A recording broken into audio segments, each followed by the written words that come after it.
உடனே சொல்ல முடியாதா? படிப்பு கொடுக்க வேற எது கொடுக்க போறேன் நானு?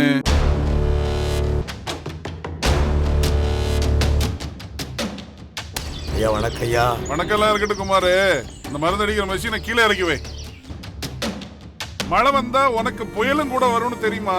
அதான் நான் வந்திருக்கேன் இப்போ. நீ உனக்கு என்ன செக்கப் எல்லாம் வேண்டி கிடக்கு?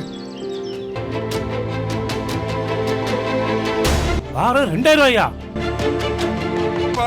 வண்டியை மறிக்கிற?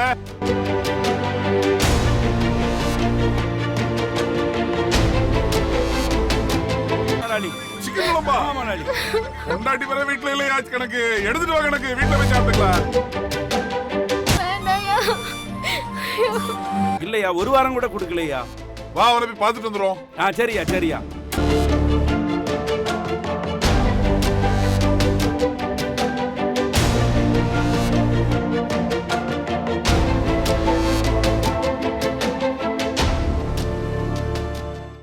ஏ கணக்கு, சொல்லுங்கய்யா. அந்த முந்திரி தோப்புல இருந்து வந்த 1,00,000 ரூபாய பேங்க்ல போட்டியா? போட்டையா போட்டையா. நம்ம பசங்க நல்லா விளையாடுறானுங்களே கிரிக்கெட்டு. ஆமா. பரவாயில்ல, நல்ல ரன் அடிச்சிருக்கானுங்க. வாடகை, அந்த வீட்டு வாடகை என்னாச்சுப்பா? ஆமாய்யா, அது நேத்து வந்துட்டியா? அதையும் பேங்க்ல போட்டையா. அது எவ்வளவு வந்தது? ஐயா அது ஒரு 10,00,000. உடனே சொல்ல முடியாதா? இல்லையா, கணக்கு பார்த்துக்கிட்டு இருக்கேன் ஐயா. 10,50,000 ரூபா வந்திருக்கியா? 10,50,000? ஆமாயா ஆமாயா. அப்புறம் அந்த இது ரப்பர்ல இருந்து வந்தது என்னாச்சு? அதையும் பேங்க்ல போட்டேன்யா. ரப்பர்ல அனுப்பியாச்சா? ஆமா அனுப்பியாச்சியா. சரி. யாரையா சார்னு கூப்பிடுறாங்க? யாரப்பா அது? சார் உள்ளவா. வணக்கம் சார். என்ன தம்பி வேணும்? சார் நான் பிஏ காலேஜ் முடிச்சிருக்கேன், எம்ஏ படிக்கணும். எங்கள் வீட்டில் பணம் இல்லை, ஆனால் நீங்கள் உதவி செஞ்சால் எம்ஏ படிக்கிறதுக்கு உதவியாக இருக்கும் சார். படிப்பு நல்ல விஷயம்தான், ஆனால் எவ்வளோ ரூபா வேணும் உனக்கு? ஒரு 10,000 ரூபா வேணும் சார். படிப்பு கொடுக்க வேற எது கொடுக்க போறேன் நானு? நல்லா படிச்சு பெரிய அதிகாரியா மாறணும். சரியாப்பா? சரி சார். கணக்கு, அந்த 10,000த்துல 9,000 ரூபா கொடுத்துட்டு 1,000 ரூபா வட்டி எடுத்துட்டு மிச்ச கையெழுத்தெல்லாம் வாங்கிட்டு தம்பி அனுப்பிருப்பா.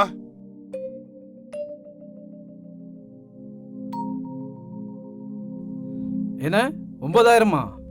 ஆமா தம்பி, 9,000 தான். நீ 10,000த்துக்குள்ள கையெழுத்து போட்டிருக்க. வாரம் 1,000 ரூபா வட்டி. இந்த வாரத்துக்கான வட்டி 1,000 ரூபாய். நீ பார்த்தா படிச்ச புள்ள மாதிரி தெரியற. சரியா வட்டி கொடுத்துருவல்ல? வாரம் 1,000 ரூபாயா? என்னால் கொடுக்க முடியாது சார். வேண்டாம் சார், இந்த பணம் வேண்டாம் சார். கணக்கு, சொல்லுங்க. தம்பி கையில இருந்து இந்த 9,000 ரூபாய் வாங்கிக்க. சர்டிபிகேட்டையும் வாங்கி வச்சுக்கோ. அந்த 1,000 ரூபாய் திருப்பி தந்ததுக்கு அப்புறம் அந்த சர்டிபிகேட்டையும் கொடுத்துரு. சரியா? நான் தான் பணமே வாங்கலையே சார், திரும்ப தந்துட்டேன்னு சார். 10,000 கை நீட்டி வாங்கினேன். எவ்வளவு தந்த எடுத்தாப்புல? மீதம் 1,000 எங்க? அத கொடுத்துட்டு சர்டிபிகேட் வாங்கிப்பா. அட கடவுளே, பணமே வாங்காம வட்டியை புடுங்குறானே, விளங்குவானா?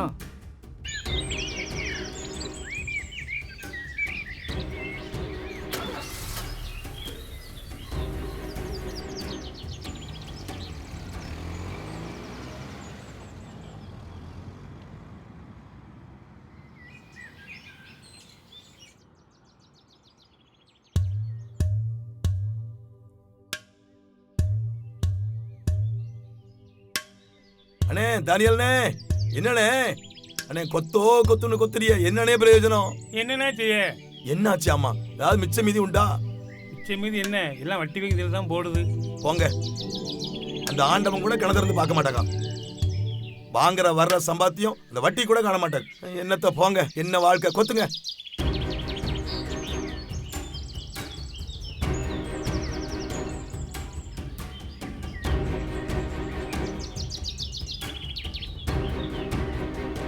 ஏய் குமாரு, முதலாளி கூட இருப்பா. இங்க வா.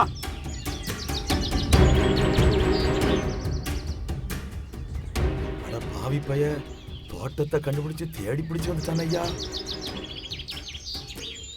ஐயா வணக்கம் ஐயா. வணக்கம்லாம் இருக்கட்டும் குமாரு.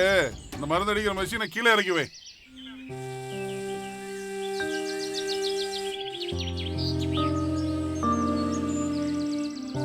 மூணு மாசத்துக்கு முன்னாடி விவசாயம் பண்ணணும்னு சொல்லி 30,000 ரூபாய் என்கிட்ட வாங்கிட்டு போனீங்க.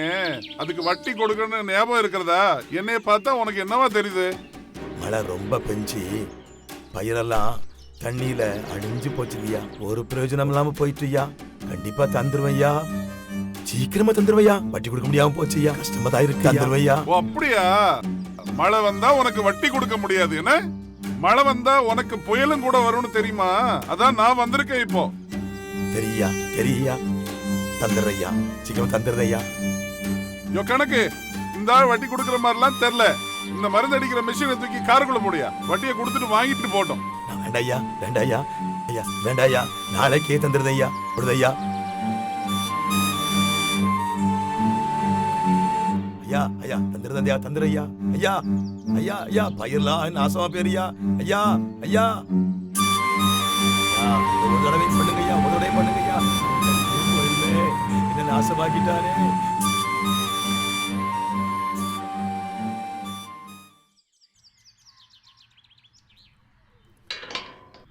என்ன வேணும்? ஐயா இருக்காங்களா? கொஞ்சம் பணம் வாங்கணும். அதான் ஐயாவை பார்க்க வந்தேன். ஓ அப்படியா? யோ கணக்கு, இந்த மேல வீட்டு மேகநாதன் 50,000 ரூபாய் வாங்கினானே, வட்டியெல்லாம் கொடுக்குறானா? ஆமாய்யா, வட்டியெல்லாம் கொடுக்குறான். எல்லா வாரமும் ஒழுங்கா அப்படியா? வர வர கொடுக்குறானா? ஐயா வணக்கம் ஐயா. பரவாயில்லையே. என்ன ஆனந்து, காலையிலே எனக்கு தேடி வந்த மாதிரி இருக்கு. ஐயா உடம்பு சரியில்லை ஐயா. ஹாஸ்பிட்டல் போய் எல்லாம் செக்அப் பண்ணணும் ஐயா. ஒரு 20,000 ரூபா பணம் தான் நல்லா இருக்கும் ஐயா. ஆனந்து, ஏற்கனவே குடிச்சு குடிச்சு உன் உடம்பு அவ்வளோ கெட்டு போச்சு. நீ உனக்கு என்ன செக்கப் எல்லாம் வேண்டி கிடக்கு? சரி, நீ உனக்கு உடம்பு செக்கப்புக்குன்னு கேக்குற. நம்ம வட்டி கண்டிஷன்லாம் தெரியும்ல உனக்கு? ஐயா எனக்கு தெரியாது ஐயா. நம்மகிட்ட மாச வட்டி எல்லாம் கிடையாது, வார வட்டி தான். 20,000 ரூபாய் வாங்கினேன்னா வாரம் 2,000 ரூபாய் எனக்கு வட்டி கொடுத்துடணும். சம்மதம்னா வாங்கிக்கப்பா. வாரம் 2,000 ரூபாயா? சரி, உடம்பையும் பார்க்கணும், வேற வழி இல்லை, வாங்கிடும். கணக்கு 20,000 ரூபாய் கேட்கறாப்புல, 2,000 ரூபாய் வட்டி எடுத்துட்டு அந்த 18,000 ரூபாய் கொடுத்து அனுப்பிடுங்க. சரி முதலாளி. போயிட்டு வா, போயிட்டு வா. எப்படி இருக்கப்பா? ஆளே பார்க்க முடியல. அமெரிக்கா எதுவும் போயிட்டியா? என்னண்ணே இப்படி சொல்லிட்டியா? அடுத்த தெருவுக்கே போகிறதுக்கு வழி இல்லாமல் இருக்கேன். நீங்கள் வேற அமெரிக்கா போயிட்டீங்களான்னு ரமேஷ், கேட்குறேன். இந்த அலெக்ஸ் பாண்டியன் வட்டி கொடுக்குறாப்புல, அவர் அநியாயமாக வட்டி வாங்குறாப்புலையாம? நானும் கேள்விப்பட்டேன். வார வட்டியாம். அதுவும் வட்டி கொடுக்கலன்னா ஈவு இறக்கம் இல்லாமல். இது எங்கே தான் போய் முடியுமோ தெரியல. ஆமாம் ரமேஷ், எனக்கும் ரொம்ப கஷ்டமாக தான் இருக்கு. இவன்லாம் எங்கே நல்லா இருக்க போகிறான்? அடுத்த வீட்டை நாசப்படுத்தினவனை கடவுள் இவனையும் நாசப்படுத்திடுவார். அண்ணே, நமக்கு எதுக்குன்னு இந்த வம்பு? நாம் பேசிக்கிட்டு இருக்கிறத எவனாவது அவங்ககிட்ட போய் சொன்னா நம்ம 2 பேரும் பேசுனது கூட அவன் வட்டி கேட்பானே. நம்ம வேலையை நம்ம பார்த்துட்டு போவோம்னே.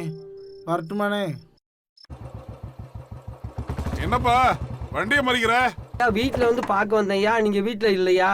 அதான் உங்களை ரோட்டில் பார்க்குறேன்யா. ரோட்ல வச்சு நான் யாருக்கும் பணம் கொடுக்கறது இல்ல. உன்னை பார்த்தா பாவமா இருக்கு. எவ்வளவு பணம் வேணும்? ஒரு 25,000 ஐயா. 25,000மா? வட்டியெல்லாம் அவ்வளவு கொடுத்துருவியா? கொடுத்துருவோம்யா. நம்ம கண்டிஷன்லாம் உனக்கு தெரியுமா? தெரியுமையா, தெரியுமையா. கணக்கு, கையெழுத்தெல்லாம் வாங்கிக்க. அப்படியா ஐயா? சரியா சரியா. ஏ ராஜா, ஆ 25,000 ரூபாய் கேட்டேன். ஆமாய்யா. 20,000 ரூபாய் தான் இருக்கு. 25,000 வட்டி 2,500 ரூபாய் கொடுத்துட்டு 17,500 ரூபாய் கணக்கு கிட்ட வாங்கிக்கோ. வாங்கிட்டு அடுத்த வார வட்டி தரும்போது 2,500 ரூபாய் கொடுத்துட்டு மிச்சம் 5,000 ரூபாய் வாங்கிக்கோ. சரியா? சரியா. நன்றியா, நன்றியா.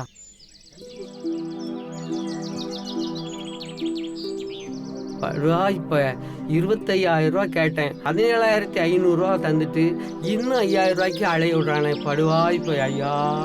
சரி கணக்கு, சொல்லுங்க ஐயா. இந்த குடிகார ஆனந்து நம்மகிட்ட இந்த 20,000 ரூபாய் வாங்கினானா? ஆமா ஐயா. வட்டி கொடுத்தானா அவன்? இல்லையா, ஒரு வாரம் கூட கொடுக்கலையா. வா அவனை போய் பார்த்துட்டு வந்துடும். சரியா சரியா.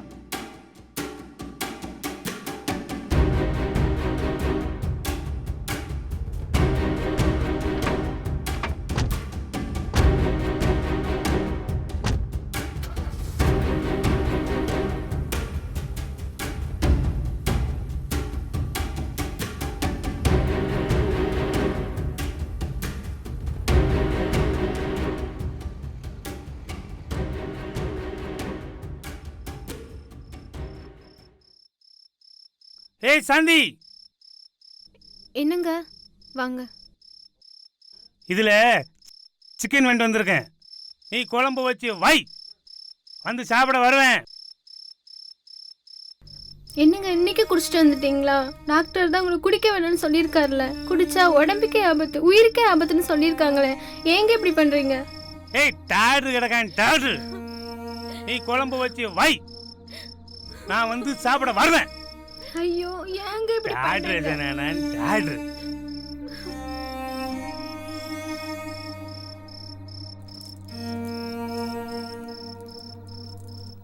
சாந்தி, ஐயா வட்டி கொடுக்க வக்கில்ல வேலை பாக்குறிய வேலை, சமையல் பண்றிய நீ?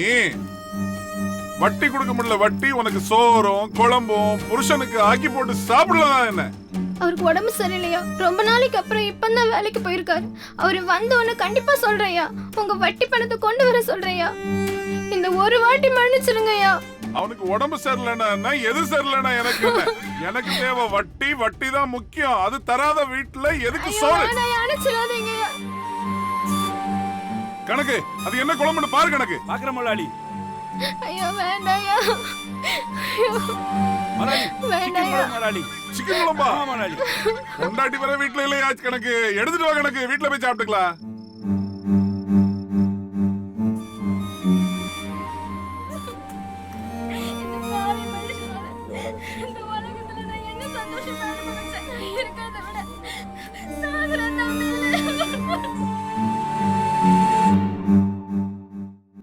கணக்கு சொல்லுங்கய்யா. சாந்தி செய்த சிக்கன் எப்படி இருக்குன்னு எடுத்து வை, சாப்பிட்டு தான் பாப்போம். வட்டி தான் கொடுக்கல, சிக்கனையா சாப்பிடுவோம். சரி முதலாளி, சரி முதலாளி.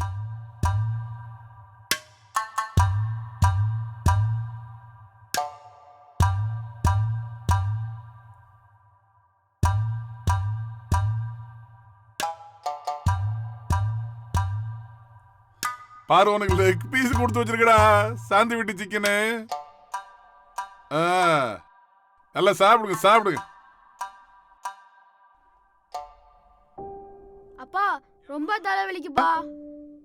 ஒண்ணு செய்யாதம்மா, ஒண்ணு செய்யாது. சிக்கன் சாப்பிடுமா, ஒண்ணு செய்யாது. தாங்கவே இல்லம்மா, ஒண்ணு இல்லம்மா, ஒண்ணு இல்லம்மா, ஒண்ணு இல்ல. சிக்கனை சாப்பிடுமா, சரியாயிடும், சரியாயிடும், சரியாயிடும். சாப்பிடு சாப்பிடு.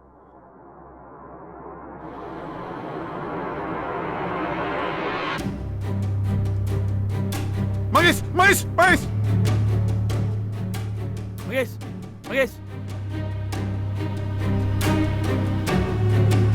டேய் மகேஷ், டேய் மகேஷ், டேய் மகேஷ், டேய் எந்திரா எந்திரா. என்னடா ஆச்சு உனக்கு? எந்திரா.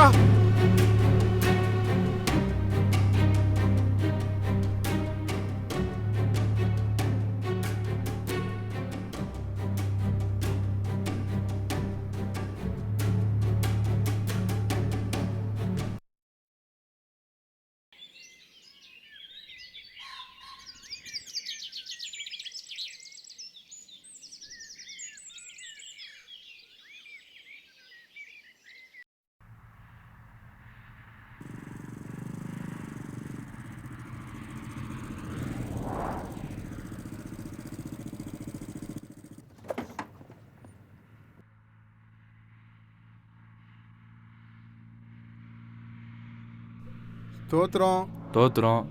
பிரதர் இருக்காங்களா? நீங்க? நான் ஜோம் பண்ணுறதுக்காக வந்தேன். அப்படியா? ஒரு நிமிஷம். இவனுக்கெல்லாம் ஜோமனி, அவன் திருந்த. கடவுளே, நான் தானே தப்பு பண்ணேன். என் பையன் என்னப்பா தப்பு செஞ்சா? அவனுக்கு ஏன் இந்த கஷ்டம்? என் பையனை எப்படியாவது காப்பாத்துப்பா, காப்பாத்துப்பா. கடவுளே காப்பாத்துப்பா. பிரதர். யாரு உள்ள தோத்தனம் வாங்க. பிரதர். உட்காருங்க தம்பி. நடந்ததெல்லாம் கேள்விப்பட்டேன். பையனுக்கு மூளை காய்ச்சலாமே. மனசுக்கு ரொம்ப கஷ்டமாயிட்டு. டாக்டர் ஏதோ பிள்ளை பிழைக்கிறது கஷ்டங்கிற மாதிரி சொன்னாங்களாம். அதான் உங்களை பார்த்து ஒரு ஜோம் பண்ணிட்டு போகலான்னு வந்தேன். ஆமா தம்பி, எனக்கு அவன் ஒரே மகன். என் உயிரே அவன்தான். சொத்து சுகத்துக்கெல்லாம் ஒரு குறையே இல்லை. என் மகன் எப்படியாவது பிழைக்கணும் தம்பி. கவலைப்படாதீங்க பிரதர். மனுஷனால முடியாதது தேவனால முடியும் பிரதர். என்ன தேவனால முடியுமா? பிரதர், உங்க வாழ்க்கைய இயேசுவுக்கு ஒப்பு கொடுத்து வாழுங்க. உங்க எல்லா பாவத்தை விட்டு விலகுங்க. நீங்க செய்யற வட்டி தொழிலை விட்டுட்டு நேர்மையா சம்பாதிச்சு வாழுங்க. இயேசுவே எல்லா பாவத்தையும் மன்னிச்சிருங்கன்னு சொல்லி அறிக்கையிடுங்க. இயேசு உங்க பாவத்தெல்லாம் மன்னிப்பார், உங்க பிள்ளைய காப்பாத்துவார். நம்ம முழங்கால் போட்டு ஜெபம் பண்ணுவோமா?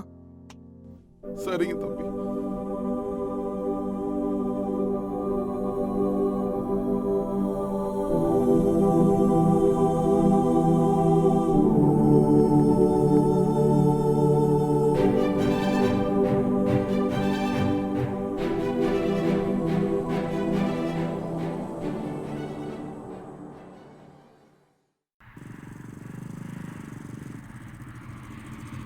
என்ன ரமேஷ், ரொம்ப பிஸியா? நாம என்னென்ன பிஸி, பசியாக தான் இருக்கேன். வாங்க ரமேஷ், டீ குடிச்சிட்டு பேசுவோம். ஏன்னா 2 டீ போடுங்க.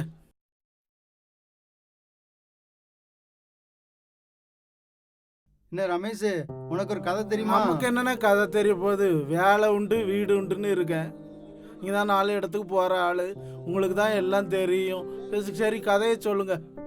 ரமேஷ், இந்த அலெக்ஸ் பாண்டியன் வட்டி கொடுக்குறவர் இருக்கிறல்ல, அவர் பையனுக்கு ரொம்ப உடம்பு சொல்லையா, மூளை காய்ச்சலாம், டாக்டர் பிழைக்க மாட்டேன்னு சொல்லிட்டாப்லையா. அவன் எத்தனையோ குடும்பத்தை அள வச்சு கெடுத்திருக்கான். அவன் எத்தனையோ குடும்பத்தை நாசம் பண்ணியிருக்கிறான். அநியாயம் வட்டி வாங்கியிருக்கிறான். அதான் அவன் கடவுளாக பார்த்து அவன் குடும்பத்தை அள வச்சிருக்கிறாரு. அதான் எனக்கு முதல்ல தெரியுமா இப்படிலாம் நடக்கும்னு. அது மட்டும் இல்லை ரமேஷ், இந்த அலெக்ஸ் பாண்டியன் இப்போ வட்டிக்கெல்லாம் கொடுக்கறதெல்லாம் இப்போ நிப்பாட்டல. ஏதோ ஒரு பாஸ்டர் வந்து ஜெபம் பண்ணி அவனை இப்போ மாத்திட்டாப்லையா.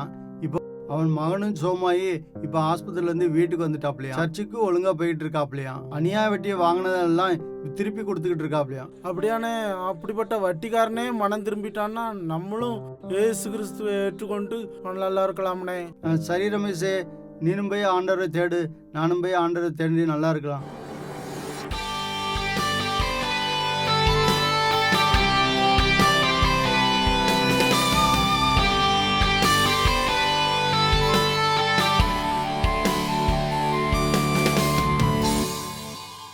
கிறிஸ்துவில் பிரியமானவர்களே, ஆண்டவராக இயேசு கிறிஸ்துவின் ஈடு இணையற்ற நாமத்தில் உங்களுக்கு அன்பின் வாழ்த்துக்கள். ஒரு நல்ல ஒரு குறு நாடகத்தை நம்ம பார்த்தோம். வேதத்தில் ஒரு வசனம் இருக்கிறது, நீதிமொழிகள் 16ஆம் அதிகாரம் 8ஆம் வசனத்தில், அநியாயமாய் வந்த அதிக வருமானத்திலும் நியாயமாய் வந்த கொஞ்ச வருமானமே உத்தமம் என்று வேதவசனம் சொல்லுகிறது. நமக்கு வருகிற வருமானம் நியாயமாய் ஒரு வருமானம் வருமேயானால் அது தான் உத்தமம் என்று வேதவசனம் சொல்லுகிறது. இந்த நாடகத்தில் பார்த்த வண்ணமாக அநியாயமாய் வருகிற வருமானம் அது நமக்கு ஆசீர்வாதத்தை கொண்டு வராது. நமக்கு ஆசீர்வாதம் வர வேண்டுமானால் நமக்கு வருகிற வருமானம் நியாயமுள்ளதாக இருக்க வேண்டும். வேதவசனம் அதைத்தான் சொல்லுகிறது. ஒருவேளை இந்த குறுநாடகத்தை பார்த்த நீங்களும் உங்கள் வருமானம், உங்களுக்கு வருகிற வருமானம் நியாயமானதா அல்லது அநியாயமானதா என்பதை உங்களை நீங்களே நிதானித்து பார்த்து அதன் மூலமாக ஒருவேளை எனக்கு வருகிற வருமானம் நியாயமில்லாதபடி அநியாயமாய் இருக்குமேயானால் நம்மை மாற்றிக்கொள்வதற்காகவே இந்த குறுநாடகம் உங்களுக்காக எடுக்கப்பட்டிருக்கிறது. நியாயமாய் நமக்கு வருமானம் இருக்கும் பொழுது அது உத்தமம் என்று வேதவசனம் சொல்லுகிறது. நியாயமாய் வருகிற கொஞ்ச வருமானமே உத்தமம். அப்படி உத்தமமான வருமானம் நமக்கு இருக்குமேயானால் நமக்கு ஒரு பெயர் கொடுக்கப்படுகிறது, உத்தமன். உத்தமனுக்கு கர்த்தர் துணை என்று வேதவசனம் சொல்லுகிறது. நோவாவின் காலத்தில் நோவா நீதிமானும் உத்தமனுமாய் இருந்ததை கர்த்தர் கண்டார். யோபுவை குறித்து சொல்லும் பொழுது அழகாக சொல்லுகிறார், உத்தமனும் சன்மார்க்கனும் என்று சொல்லப்படுகிறது. அப்படியானால் உத்தமமாய் நமக்கு வருமானம் வருமேயானால் நாம உத்தமன். உத்தமனுக்கு கர்த்தர் துணை. 2 எக்ஸாம்பிள் சொன்னேன், ஒன்று நோவா, இன்னொன்று யோபு. நமக்கு வருகிற வருமானம் அநியாயம் இல்லாதபடி இருக்குமேயானால் நாம உத்தமர், உத்தமன். அந்த உத்தமனுக்குத்தான் கர்த்தர் துணை என்று வேதவசனம் சொல்லுகிறது. வேதத்தில் லூக்காவின் சுவிசேஷத்தில் 19ஆம் அதிகாரம் 8ஆம் வசனத்தில் ஒரு காரியம் இருக்கிறது. சகேயு என்கிற மனிதன் இயேசுவினிடத்தில் ஒரு காரியத்தை அவன் சொல்லுகிறான். இயேசு அவன் வீட்டுக்கு வரும்பொழுது பாவியான மனுஷன், எல்லாரும் அவனை பாவியான மனுஷன் என்று சொல்லி காட்டுறாங்க. இயேசு கிறிஸ்து அவன் வீட்டுக்கு போறாருன்னு தெரிஞ்ச உடனே எல்லாரும் சொல்ற காரியம் அதுதான், பாவியான மனுஷன் வீட்டுக்கு போறாரே, பாவியான மனுஷன் வீட்டுக்கு அவர் போறாரே என்று சொல்லி எல்லாரும் அப்படி முறுமுறுத்துக்கிட்டு இருக்கிறாங்க. இயேசு அவன் வீட்டுக்கு போன உடனே ஒன்றுமே சொல்லலை. சகேயு ஒரு காரியத்தை சொல்லுகிறான். எந்த வசனத்திலிருந்து பார்த்தீங்கன்னா 8ஆம் வசனத்தில் சொல்லப்படுகிறது, நான் ஒருவனிடத்தில் எதையாகிலும் அநியாயமாய் வாங்கினதுண்டானால் நாலத்தனையாக திரும்ப கொடுக்கிறேன் என்று சொல்லுகிறான். அந்த வசனத்தை நல்லா கவனிச்சுக்கிடுங்க. அநியாயமாய் யாரிடத்தில் வாங்கிறதுண்டானால் நாலத்தனையாய் திரும்ப கொடுக்கிறேன். இந்த ஒரு காரியத்தை மாத்திரம்தான் சகேயு உணர்ந்து அவன் சொல்லுகிறான். யார்கிட்டையாவது அநியாயமாய் வாங்கியிருப்பேனே ஆனால் நாலத்தனையாய் திரும்ப கொடுக்கிறேன் என்று சொல்றான். இந்த மன மாற்றம், இந்த அநியாயமாய் வாங்கின காரியத்திலிருந்து அவன் விடுவிக்கப்பட வேண்டும் என்கிற ஒரு மனமாற்றம் அவனுக்குள்ள வந்ததுனால அடுத்த வசனத்தில் அப்படியே ஆண்டவர் அவன் சொன்னதுக்கு ரிப்ளை சொல்லுகிறது. காரியம் என்ன? இயேசு அவனை நோக்கி, இன்றைக்கு இந்த வீட்டுக்கு ரட்சிப்பு வந்தது என்று சொல்லுகிறார். எப்போ சகேயுவின் வீட்டுக்கு ரட்சிப்பு வந்தது என்றால், எப்போ சகேயு அநியாயமாய் நான் வாங்கியிருந்தேனே ஆனால் திரும்ப நாலத்தனையாக கொடுக்கிறேன் என்று அவன் மனது அநியாயமாக வாங்கினதை குறித்து வேதனைப்பட்டதனால, அது தவறு என்று அவன் அறிந்திருந்த காரணத்தினால அந்த காரியத்தை மாத்திரம் நான் சரி செய்ய போறேன் என்று சொல்றான். யாரிடத்தில் அநியாயமாய் நான் வாங்கினதுண்டானால் நாலத்தனையாய் திரும்ப கொடுக்க என்று சொன்னான். சொன்ன மாத்திரத்திலே கர்த்தராகிய நம்முடைய ஆண்டவராகிய இயேசு கிறிஸ்து அவனுக்கு ரட்சிப்பை கொடுக்கிறதை பார்க்க, அவனுக்கு மாத்திரமல்ல அந்த வீட்டுக்கே ரட்சிப்பை கொடுக்கிறார். உத்தமனாய் மாறுகிறான். உத்தமனாய் மாறினால் கர்த்தர் துணை. உத்தமனுக்கு கர்த்தர் துணை. இன்றைக்கு உடைய வாழ்க்கையில் இருக்கக்கூடிய பிரச்சனைகள், உடைய வாழ்க்கையில் இருக்கக்கூடிய தோல்விகள், உடைய வாழ்க்கையில் இருக்கக்கூடிய கவலைகள், கண்ணீர்கள் மாற வேண்டுமா? இந்த இயேசு கிறிஸ்துவால் முடியும். எப்போ இந்த இயேசு கிறிஸ்து உங்களுக்கு இவ்வளவு நன்மைகளையும் செய்வாரையானால், உங்களுக்கு துணையாய் நிற்பாரையானால், நோவாவு காக்கப்பட்டது போல அவனும் குடும்பமும் காக்கப்பட்டது போல உங்கள் குடும்பமும் காக்கப்படணும்னா, யோபுவுக்கு முன்னிருந்ததை காட்டிலும் பின்னில மேலே 2 மடங்கு ஆசீர்வாதம் உண்டாக வேண்டுமானால் உத்தமனாய் மாற வேண்டும். அந்த உத்தமனாய் மாறுவதற்கு ஒரு காரியம், அநியாயமாக வருகிற வருமானத்துக்கு இன்னைக்கு முற்றுப்புள்ளி வைங்க. கர்த்தர் உங்களுக்கு துணை நிற்பார், உங்களை பாதுகாப்பார், உங்களை 2 மடங்கு முன்னிருந்தை விட 2 மடங்கு கர்த்தர் ஆசீர்வதிப்பார். இந்த குழு நாடகத்தை பார்த்து நீங்கள் அநியாயமாய் வருமானம் நமக்கு வராதபடி பார்த்து கொள்ளுங்கள். கர்த்தருக்கு பயந்து தொழில் செய்யுங்க. கர்த்தருக்கு பயந்து எனக்கு வருமானம் கொஞ்சமாக இருந்தாலும் அது நியாயமாக இருக்க வேண்டும் என்று சொல்லி தீர்மானிங்க. அதன்படி நீங்கள் செய்யுங்க. கர்த்தர் எப்படி சகேயுவுக்கு ஒரு ரட்சிப்பை கொடுத்தாரோ உங்களுக்கும் கொடுப்பார். நாம் ஜெபிப்போமா? எங்களை நேசிக்கிற அன்பு நிறைந்த ஆண்டவரே, இந்த ஆசீர்வதிக்கப்பட்ட அந்த நல்ல நாளிலேயும் கூட இந்த குரு நாடகத்தை பார்த்து அநியாயமாய் வருகிற வருமானத்திற்கு இன்றைக்கு யாரெல்லாம் முற்றுப்புள்ளி வைக்கிறாங்களோ, சகேயு சொன்னது போல இனி நான் அந்த மாதிரி செய்ய மாட்டேன்.